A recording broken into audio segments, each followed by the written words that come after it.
বরিশাল বিভাগ পিরোজপুর জেলার বেশ কিছু অঞ্চলে অসংখ্য মানুষের বেঁচে থাকার একমাত্র অবলম্বন হচ্ছে নদীর কিনারা ঘেঁষে জন্মানো হোগলা পাতা। এই হোগলা পাতা রোদে শুকিয়ে পাটি তৈরি ও বিক্রি করে চলে কয়েক হাজার মানুষের জীবন। আর এই গাছের গোড়ায় বছরের নির্দিষ্ট একটি সময় জন্ম নেয় অদ্ভুত একটি খাবার, যা কিনা অনেকের কাছে হোগলা পাতার শিকড় বা গজি নামে পরিচিত।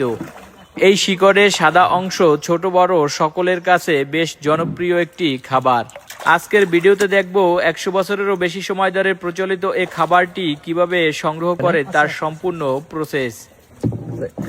এই যে গজিটা আপনারা তুলতেছেন, এটা আপনাদের এই অঞ্চলে কত বছর ধরে খায়? এই ধরেন 500 বছর আগে হইতে। তাই এটা আমার বাপ দাদারা খাইছে, বাপে খাইছে, দাদাই খাইছে, আমরা তার পুচিপোনা আমরাও খাই। আচ্ছা আচ্ছা, এটা কি অন্য অঞ্চলে খায় এগুলো জানে?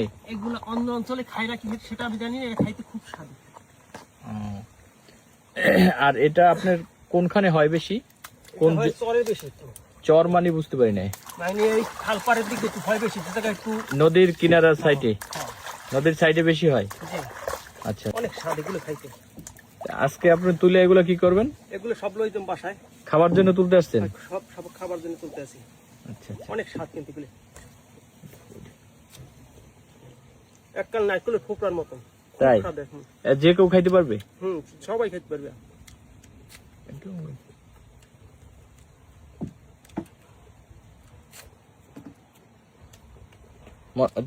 টেস্ট আছে?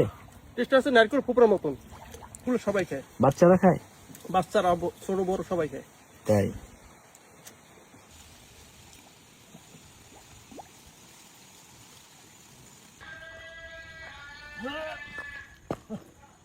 বেশি কথা খান।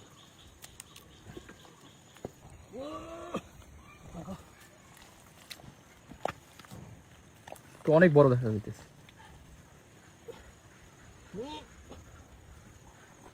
ওয়াও, মাল বিশাল, এত বিশাল। বিশাল।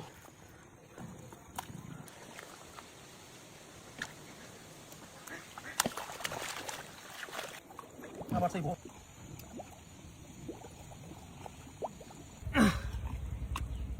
বিশাল।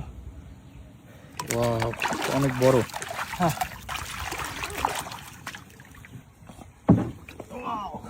আরে ভেঙে গেছে মাথাটা। এটা তো অনেক বড়। হ্যাঁ, এটা অনেক বড়।